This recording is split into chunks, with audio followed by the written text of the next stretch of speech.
Hey guys, Higgy Pops here. That's it, comic fans. Time to get into the comic room because it's raining out. It's raining cat and dogs out there. So let's hang out in the comic room and do some. Let's look at some comics today. What do you say? All right. Let's check out some comics. Tomorrow, which is Sunday, the 21st of May, they're in my neighborhood in New Haven, Connecticut, at the Annex Club. There is a comic book convention. They have this maybe like twice a year, and it's cool. They got some cool vendors there, and I'm gonna show up. I'm not gonna spend any money because, if there's something I need, I'm gonna make a list, and if it's on the list, I'm gonna get it. But I got to make some deals. I'm just not throwing money around, Some of these guys get a little carried away with their prices. So I'm going to go there. It's at the Annex Club in New Haven, Connecticut. That's on Woodward Avenue. All right? If you're not familiar with the area. Or you could chat me. I'll tell you exact directions. I'm like a tracker. I could tell you where it is. And today I want to finish up. I don't have a lot of time. I want to finish up starting to hit the rest of that DC Presents I started. I got to issue number 29. I'll see how far I can get today. And I want to go over some things. I picked up this beauty the other day because the cover was like, buy me. And I did. This is issue number 144, Captain America. And this is December of 71.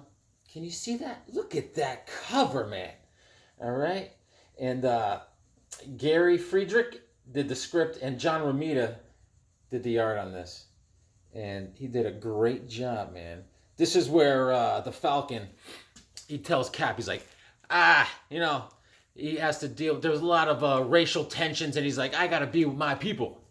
So that's what he does. He kind of breaks it off with Cap, and he becomes a hero Falcon for the people and all this and that. Everyone's high-fiving him and all this at the end. But I read this. This is funny. And this is this guy on the inside. Who's the artist? Gray Morrow does the art in the second story, and he did a good job. He died in like 2001. He did a lot of different artwork. He worked on like Buck Rogers and like Flash Gordon comics, Gray Morrow. Anyways, I read this, right? And in the story, it cracks me up because Cap is fighting with Nick Fury. No, he's fighting alongside Nick Fury.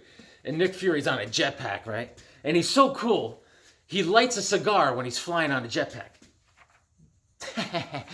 Check it out. I don't know if you can see it. That's him. He's lighting a cigar as he's whizzing around on a jetpack and shooting people. He's like, excuse me. Everyone's like, hey, anyone got a match? And the Cap's like, yeah, your face and my ass.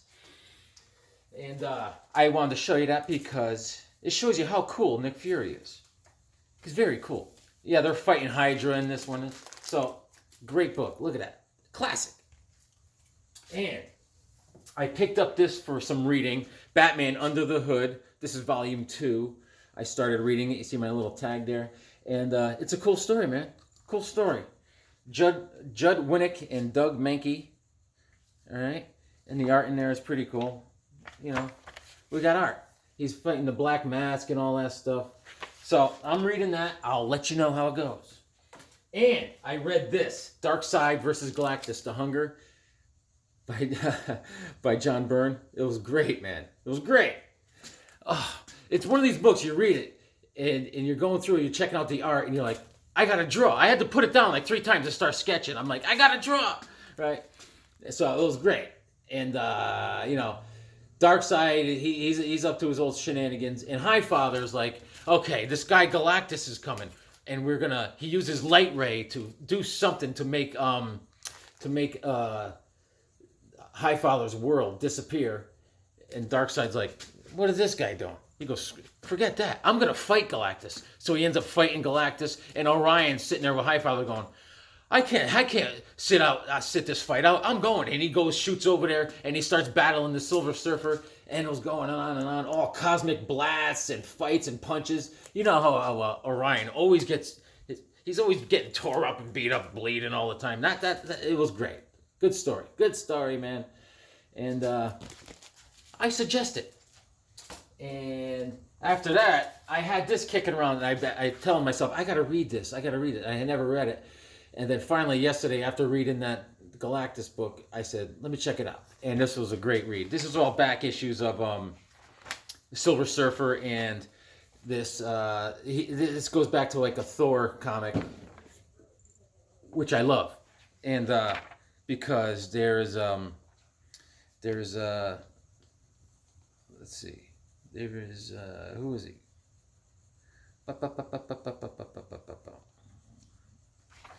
Balder the Brave. Balder the Brave. I don't know if you guys recall this old Thor comic is involved. And I love Balder the Brave. And so Loki is up to some serious shenanigans. And he has Thor on the run with this guy that he's battling. Anyways, it's a throwback. Classic art. This is Marvel Tales featuring Silver Surfer, #1. I read that. I've been doing some reading because it makes me smart. And so I was running around. I had a honey-do list. I was like, all right, I'm in the rain. I'm doing all this and that. But I saw this lady on Facebook Marketplace selling lunchboxes. And I saw one I want. Look at this. Super Friends. Yes. Look at it. Check it out, kid. There's the back.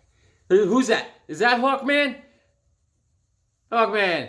Carter Hall. What's up? Hey, how you doing, Higgy? I'm doing good, Carter. How's it going, baby? Supergirl, Robin, Batman. And on the front, there's a little penguin action, the cheetah. But here's the back. Look at that. Little Green Arrow, Flash, Batgirl.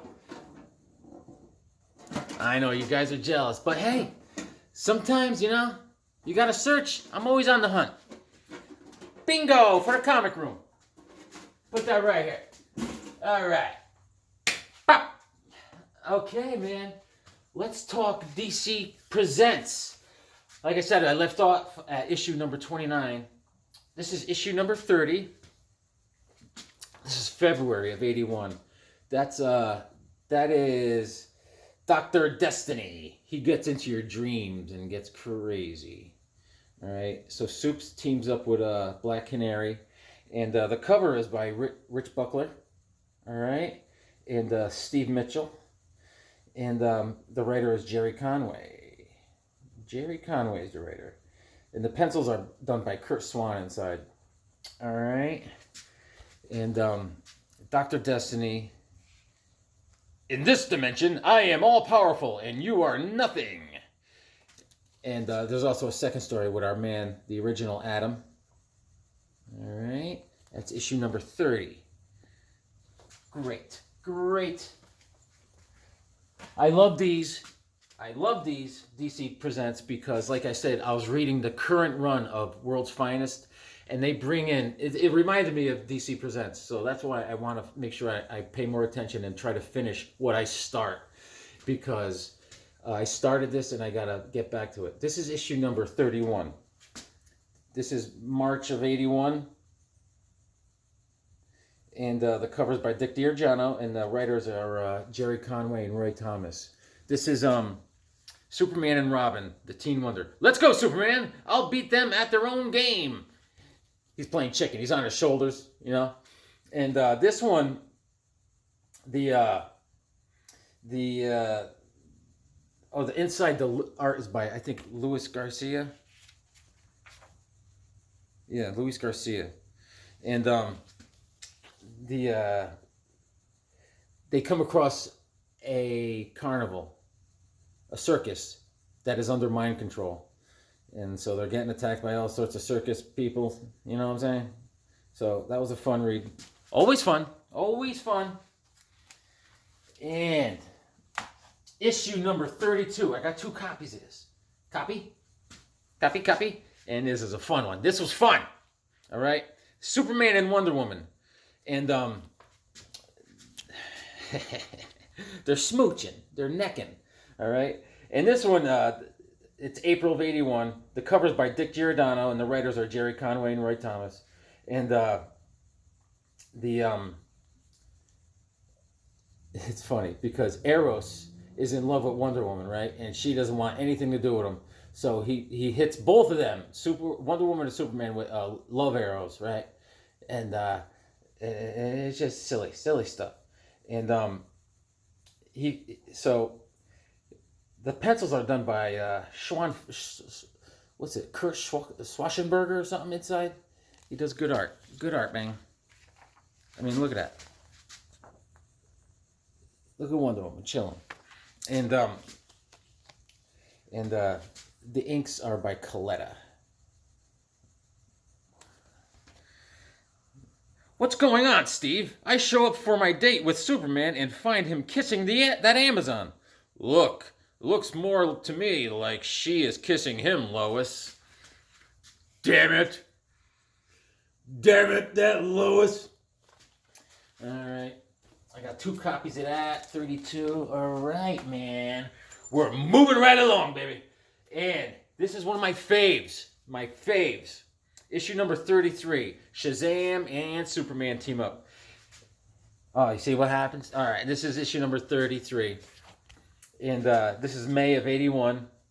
And actually, Roy Thomas, this is, let's see. Is that right?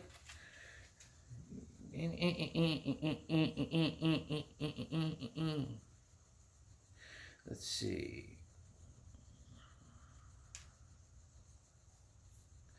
Letter from Roy. I think there's a letter from Roy Thomas in this. I gotta look into that. There's something special about this I had to look into. But the cover's by Rich Buckler and Dick Giordano, and Mixoplex and Mr. Mind get together, and they switch their powers and costumes, so they're all backwards. All right, good story, fun times. Cover is fantastic, and this is issue number 34, and this is June of 81. You see that guy? That's King Cole.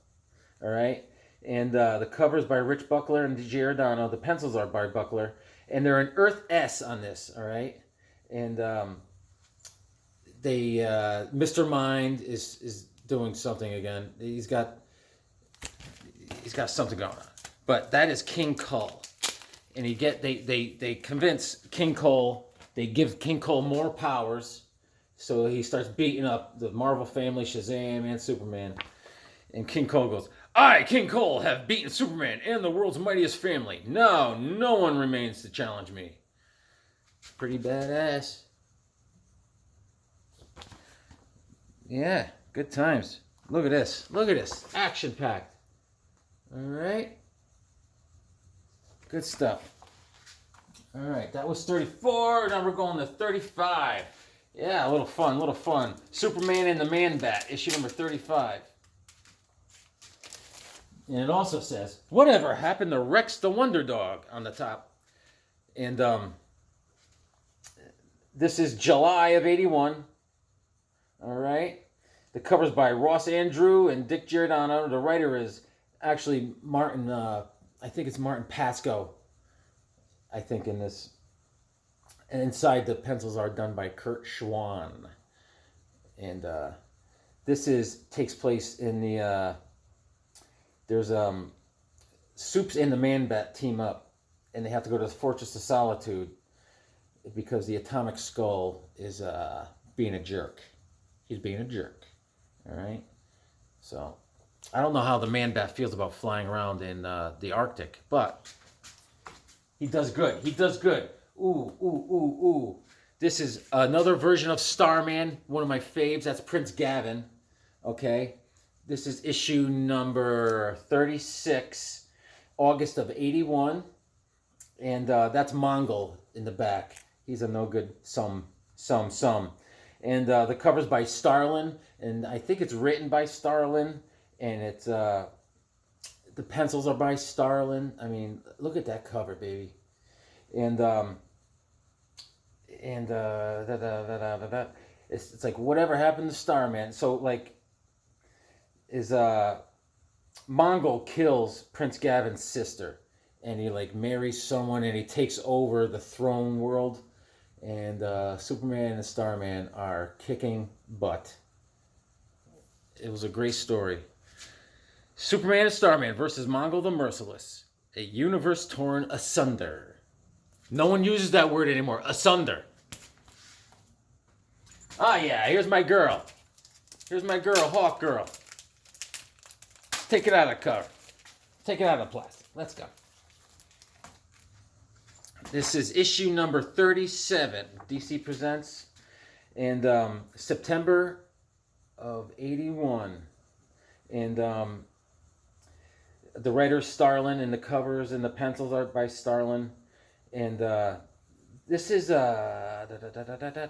this is a weird story. Like Superman's grandfather came to Earth like 100 years before in this story, and he made like a machine that sucks up the sun's powers and all this stuff. And I don't know, from Dimension X. I don't know. It goes into it, but it's cool. It's cool. Issue number 37. And issue number 38.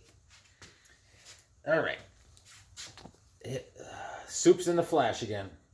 All right. Get it out of the plastic for you. Let's do this right. I got 2 copies of this. Copy. Issue number 38. And looking good, man.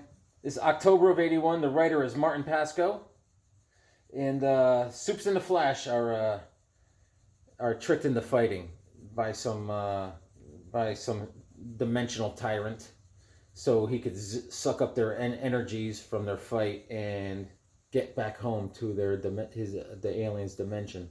You know, we've all heard that story before. But bonus feature: whatever happened to the Crimson Avenger? See that? All right, man. I just wanted to touch base, guys. I think I'm going to leave it there. We're at issue number 39. And it looks like Superman and the Plastic Man are teaming up. All right. I got to go. I got some comics to read because they make me smart.